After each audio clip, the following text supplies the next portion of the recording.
Hello friends, today we will have a talk on practical session of serial homology.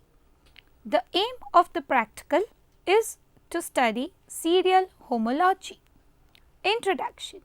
Serial homology is a special type of homology defined as the resemblance in the repetitive structures of the same organism and also between different organisms.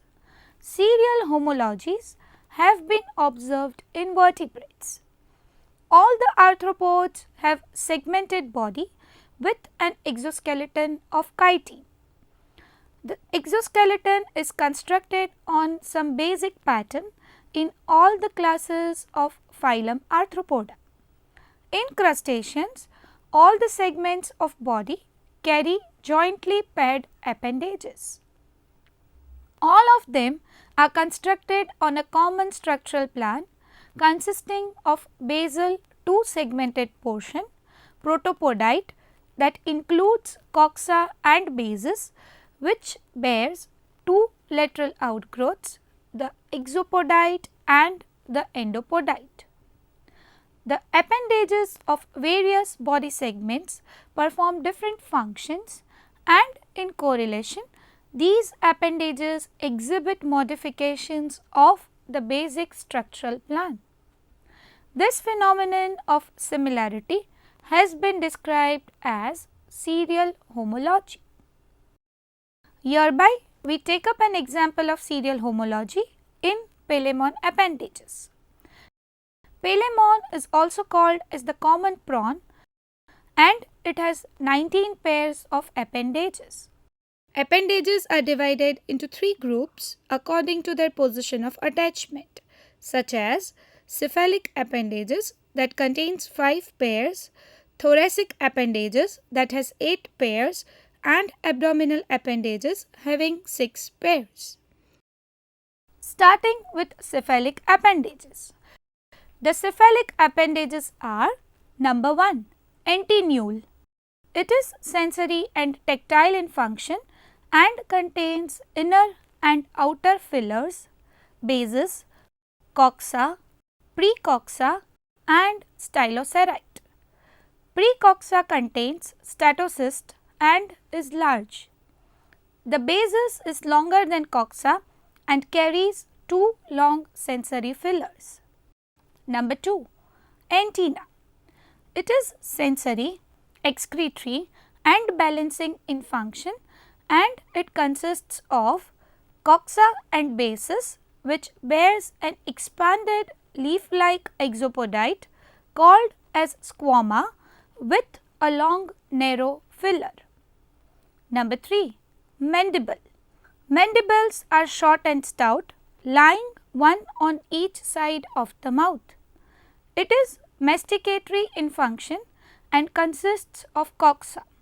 The coxa form powerful jaws. Its proximal part is spoon shaped, having cavity for muscle insertion and is called as apophysis, while the distal part is called as head. Head contains stout molar process and a flat plate-like incisor process. Its outer border also contains a 3-jointed mandibular pulp. Number 4, maxillula. It helps in manipulation of food and comprises of coxa, basis, gnathobasis and endoprodite. Number 5, maxilla. It helps in manipulation of food and it comprises of coxa, basis, gnathobasis and endopodite. We now discuss the thoracic appendages. It comprises of anterior 3 pairs of maxillipeds and posterior 5 pairs of walking legs. The different thoracic appendages are: number 1, first maxillipeds. It is formed by flattened leaf-like coxa and basis. Coxa contains a bilobed leaf-like epipodite.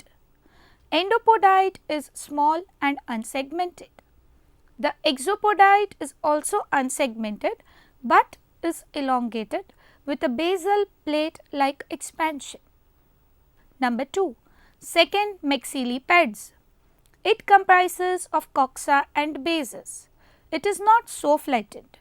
Coxa is short and contains a small epipodite and gill on outer side and setae on inner side. Basis is jointed to ischium of endopodite. Endopodite comprises 5 segments, namely ischium, merus, carpus, propodes and dactylus. Exopodite is elongated and contains setae. Number 3. Third, maxillipeds. It is leg-like and comprises of coxa and bases. Coxa has small epipodite on its outer side and basis bears a slender jointed exopodite and an elongated endopodite. The endopodite is composed of 3 podomers. Proximal podomers are fused with merus, middle podomers are fused with carpus and terminal podomers are fused with dactylus. Setae are found all along exopodite and on inner margin of endopodite. Number 4. Typical leg. There are 5 pairs of walking legs differing from maxillipeds in the absence of exopodite and endopodite. They are also greater in size. A typical leg or fourth leg consists of 2 jointed protopodite and a 5 jointed endopodite. All the 7 podomers, namely coxa, ischium, merus, carpus, propodes and dactylus, are arranged in linear series and are hinged together. Number 5. First ciliate leg. In the first ciliate leg, the protopus is prolonged beyond its articulation with the dactylus so that 2 podomers work one against the other like forceps blades forming chela or pincer, and such legs are called as calipeds or ciliate legs. Setae cover entire surface. Number 6. Second ciliate leg. All podomers are considerably elongated. In males, it is more powerful than in female.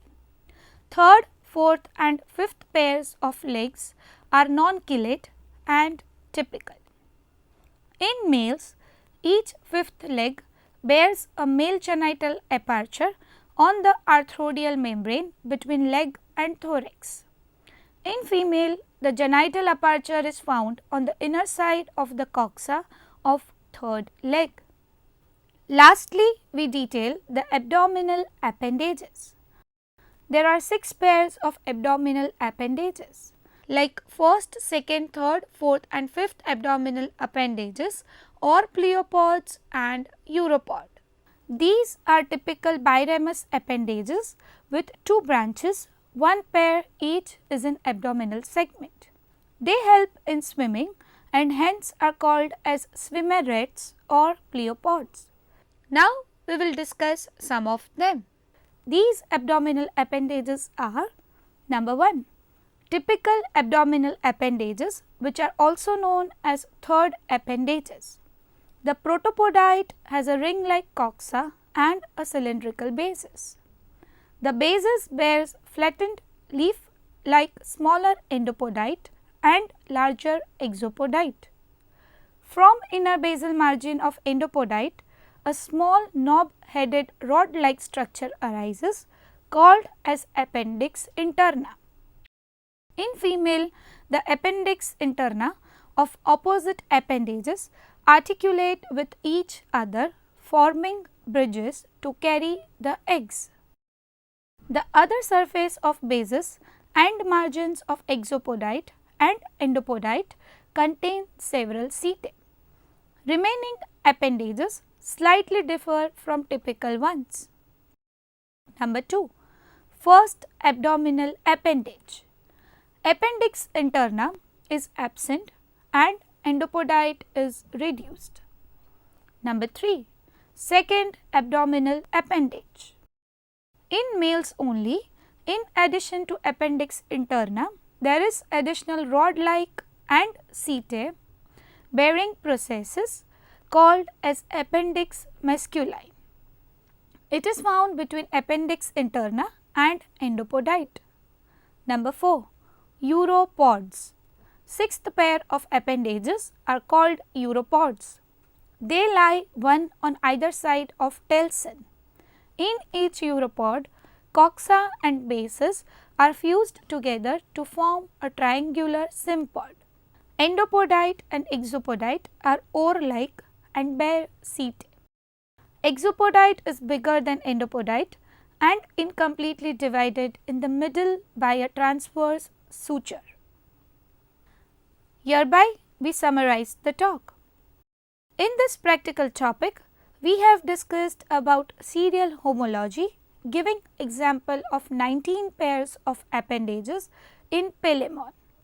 As organisms evolve, their existing structures or body parts are frequently modified to suit their needs. The practice of modifying a specific structure more than once and using it somewhere else is known as serial homology. As evolution is necessarily a stepwise process, certain complex structures such as legs or wings cannot spring into being instantly. They must slowly evolve over time, and each new and slightly different version must be more useful to its owner than the last. Replicating previously existing parts and building on them is a common strategy in organismal evolution. As such, serial homology is a widespread evolutionary tactic that has been observed in a large number of animals. Thank you.